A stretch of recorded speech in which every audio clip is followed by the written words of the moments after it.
5 years since Hurricane Sandy, the landscape of New York City's coastal communities has been radically altered.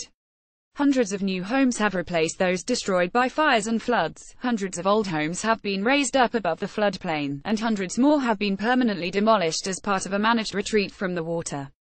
In many of the neighborhoods that were inundated by Sandy, extensive new coastal defense systems have also been built.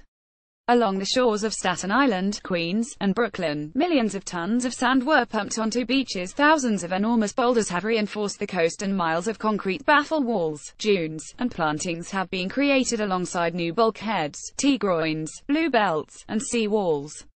Despite the reassuring appearance of these new barriers, a walk along the city's coastline today reveals that many of the neighborhoods that were flooded during Hurricane Sandy would flood again tomorrow if Sandy returned, and that years of work still lie ahead before the coast of New York City will be ready for another major storm. In the aftermath of Hurricane Sandy, hundreds of millions of dollars were invested to create several new coastal defense systems on the shoreline of Queens, Brooklyn, and Staten Island. Some of these barriers were permanent, while others were temporary measures put in place while waiting for larger projects to begin. The most impressive can be found in the Rockaways, along the newly rebuilt Rockaway Boardwalk. Much of the old wooden boardwalk was pushed inland and destroyed by Sandy, and the new concrete structure that replaced it is actually an enormous elevated barricade, flanked by concrete walls and massive sand dunes. The entire 5.5-mile length of the boardwalk did not reopen until this past summer, almost 5 years after Sandy. As New York's first substantial new coastal defense, it was worth the wait. In the first couple of years, there were some things we could implement in the short term: nourishing the beaches, fixing and upgrading the bulkheads, and the replacement of the boardwalk with a more robust and resilient structure, says Daniel Zarrilli, the city's senior director of climate policy and programs, and chief resilience officer, reflecting on the process of building the new boardwalk. It's definitely the biggest thing that we have finished. It was a $340 million project, so it was no small feat. While the new barriers along the coast of the Rockaways are impressive, they only provide partial protection to the communities they're guarding. The peninsula's entire oceanfront is now lined with a series of new dunes and walls, but its flank along Jamaica Bay remains largely unprotected, and during Hurricane Sandy, the water, surging in from the bay, was just as devastating to the neighborhoods here. Residents in communities on the shores of Jamaica Bay understand that they are not yet protected from another major storm. All of these neighborhoods, tens of thousands of people, will just get flooded again from the back in another Sandy event, the president of the Broad Channel Civic Association told the New York Times this summer. This includes neighborhoods like Edgemere, where the current coastal defense system is a handful of old traffic barriers, and Hamilton Beach, where streets already flood regularly during the monthly high tides. The same problem faces Coney Island, where new storm barriers and beach replenishment have been completed along Brooklyn's oceanfront, but where the backside of the community, along Coney Island Creek, has been left unprotected. During Hurricane Sandy, Coney Island Creek was the main source of inundation for much of the Gravesend and Coney Island neighborhoods, according to a NYCEDC resiliency study. Low edges and topography contributed to backdoor flooding that caused enormous damage. In another major storm, much of Coney Island would flood again. In other neighborhoods along the coast, new storm barriers have been installed that were not necessarily intended to provide permanent protection, or protection from storms comparable to Hurricane Sandy. Along the east shore of Staten Island, several lengthy stretches of dunes and sand-filled trap bags were quickly erected in Sandy's aftermath, stretching along miles of coastline. Sections of this interim barrier have since been badly damaged by the elements, especially in New Dorp Beach, where erosion has begun to eat away at the new dunes. A walk along the city's coastline reveals that many of the neighborhoods that flooded during Hurricane Sandy would flood again tomorrow if Sandy returned. In Tottenville, at the south end of Staten Island, numerous trap bags have burst open, spilling sand onto the beach, while others are now leaning out into the ocean, undermined by the constant pressure of the tides. And just beyond the end of this temporary barrier, many homes are protected by little more than a pile of rocky debris. In another major storm, these parts of Tottenville would flood again. In Red Hook, where the storm surge flooded homes and businesses with more than 10 feet of water, just one new barrier has been built by the city. It is constructed out of several segments of HESCO bags, each of which is filled with a ton of sand. During a storm, these segments would be joined together by temporary water-filled tiger dams to protect one of Red Hook's low points, along Beard Street, from up to 4 feet of flooding. We say it's for an Hurricane Irene type of storm. This program is more built towards a storm of that magnitude, says Heather Reuter, the director of hazard mitigation for the New York City Emergency Management Department. The measures will stay out for 5 years. The goal is to have permanent mitigation implemented in that time. In the meantime, Red Hook's other streets remain unprotected, and would flood again in another major storm. Plans are being made to protect many of these coastal communities, but ground has not yet been broken on any other major coastal barriers.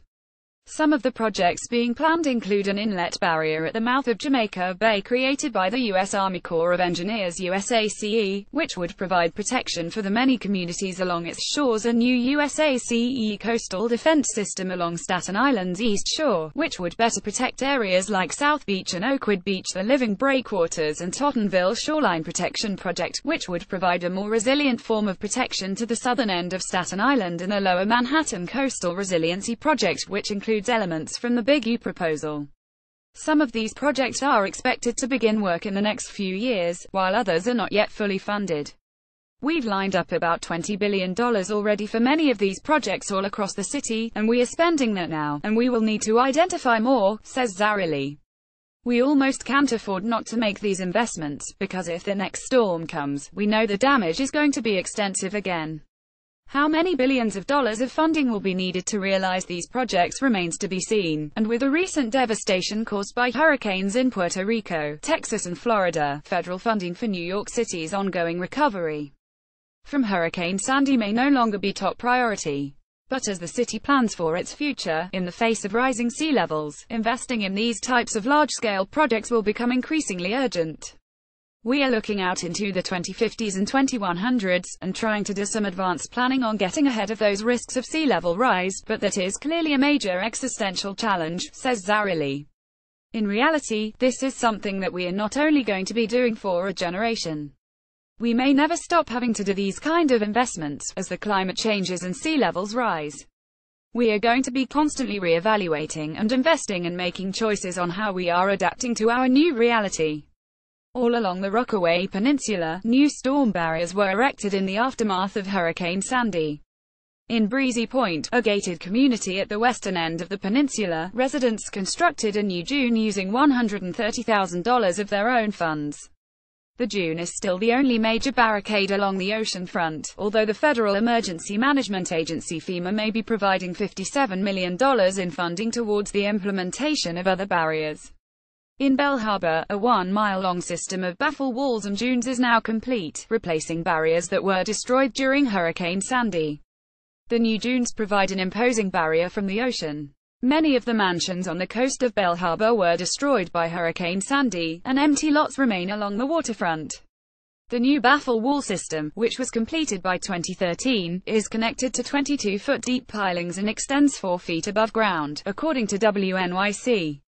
From the neighborhood streets, the wall and dune do not appear particularly imposing, but the ocean is completely blocked from view, and from homes. Further east along the peninsula, in Rockaway Beach, the newly constructed boardwalk has created a much more imposing concrete wall. Built underneath the walkway, the wall holds back an enormous sand dune. The boardwalk here is raised high above the streets, and above the first floor of nearby homes and buildings. This section of the boardwalk is one of the most impressive barrier walls created in the aftermath of Sandy. The dunes created here are far more extensive than any of the other barriers in the Rockaways. Accessing the beach is now a challenge, but it is unlikely the sand will erode anytime soon. The flank of the Rockaway Peninsula, facing Jamaica Bay, remains largely unprotected. Some work has been done to repair the seawall along Beach Channel Drive, but at Beach 106th Street, the bulkhead is collapsing into the bay near enormous sinkholes. The same problem faces Coney Island, where there are no significant storm barriers on the backside of the island, along Coney Island Creek. During Hurricane Sandy, the storm surged up the creek and into the neighborhood. A barrier and other resiliency measures for the creek are being contemplated. On the ocean side of Coney Island, the 2.5-mile-long beach has been raised up so high that it is now almost level with a boardwalk, which he once could walk under. Since Sandy, sections of the boardwalk have also been replaced by concrete and plastic boards. At the western end of Coney Island, in Seagate, 4 large T-groins have been built by the USACE. These rocky structures are connected to the shore by a metal barrier, and are intended to prevent tidal erosion and mitigate surges. Further west in Seagate, the USACE has also laid out a stone barrier on shore to further prevent erosion. The work here was completed in 2014. A long line of green plantings has also been created since the storm, in a kind of moat between the beach dunes and the various sea walls fronting each individual home. Many of the beachfront homes here were destroyed or flooded during Sandy. At the western end of Coney Island, no new barriers have been built in Seagate, and the coast has been largely denuded of sand, leaving only a jumble of rocks between the ocean and homes. Sandy flooded these same homes in 2012. The only protection from the sea here is a broken wooden barricade. It is clear that much of Seagate would be flooded again by another major storm. Further north in Brooklyn, the coastline of Red Hook has just one new storm barrier, which extends along Beard Street and, in a smaller section, along a portion of Red Street near the end of Van Brunt Street. Composed of more than 200 HESCO bags, much of the barrier is built along several pre-existing walls and buildings, which face the protected Erie Basin. At 4 feet tall, the barrier is not intended to prevent a storm of Sandy's magnitude. In Staten Island, where Hurricane Sandy surged deep into the neighborhoods along the East Shore, several coastal barriers have been built. The northernmost is an elevated sand dune which runs alongside the Franklin D. Roosevelt Boardwalk. The dune continues south for 2.5 miles, past Ocean Breeze and Midland Beach, 2 of the neighborhoods that were devastated by Sandy. Throughout its length, it is topped off by several varieties of grass and shrubs. Construction of this interim barrier was overseen by the NYC Parks Department and completed in 2014. It rises approximately 5 feet above an adjacent bike path. A much larger permanent barrier is now being planned by the USACE. The next section of coastal defenses begins in New Dorp Beach, where a continuous line of dunes and trap bags stretches 1.3 miles down to Oakwood Beach. A number of the bags here have split open, spilling their contents into the sea. Along the beach, a double row of bags is topped by a sand dune and a variety of plantings. The barrier here is relatively low and already beginning to erode, but in the years before Hurricane Sandy, there was no significant line of protection between the ocean and the nearby residential community. As the barrier travels south, it increases in height. In Oakwood Beach, it sits above a newly reinforced rocky shoreline. Behind the barrier, at sea level, is a wide marshland. As the barrier continues south, its height dips down, and it ends in an overgrown coastal defense that predates Hurricane Sandy. The USACE plans would extend a barrier through this area, and further south to Great Kills. Along the coast immediately south of Oakwood Beach, the current coastal defense is a rotting wooden barricade that stretches out into the distance, immersed in the ocean. Large sections of Staten Island's southern coast are also unprotected from storm surges and high tides, including this stretch of beach in Tottenville at Sprague Avenue. A mound of rubble and a lawn are the only immediate line of defense for some of the homes here, although the Governor's Office of Storm Recovery is currently planning the Tottenville Shoreline Protection Project (TSPP) here. The TSPP will create a series of berms, dunes, and eco-revetments along the coastline here, where many homes are currently unprotected or protected by privately built seawalls. To the south, the storm barrier erected after Sandy is already eroding and collapsing, with trap bags directly exposed to the ocean's tides. Many homes in Tottenville are built almost at water's edge, and the current storm barrier here is very low in height. To combat storm future surges, the Living Breakwaters Project, an oyster reef, is being planned offshore. Until these new barriers are constructed, Tottenville's coast is minimally protected from storm surges. But like many areas of the city, homes here would be flooded again by another storm of Sandy's size. Nathan Kensinger is a photographer, filmmaker, and curator who has been documenting New York City's abandoned edges, endangered neighborhoods, and post-industrial waterfront for more than a decade. His camera obscura photo essays have appeared on Curbed since 2012. His photographs have been exhibited by the Museum of the City of New York, the Queens Museum, the Brooklyn Museum, the NYC Parks Department, and inside the Atlantic Ave Barclays Center subway station.